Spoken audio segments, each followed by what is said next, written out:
Merhaba arkadaşlar, kanalımıza hoş geldiniz. Bugün sizler için iki harika oyuncumuz Neslihan Atagül ve Burak Özçivit'ten güzel ve yeni paylaşımlar sizler için hazırladık.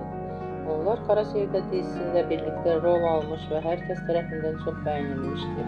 Biz de sizler için onların güzel fotolarını hazırladık. Bu videoların devamı gelmesini istiyorsanız ise kanalımıza abone olup yorum yazmayı unutmayın. Herkese teşekkürler.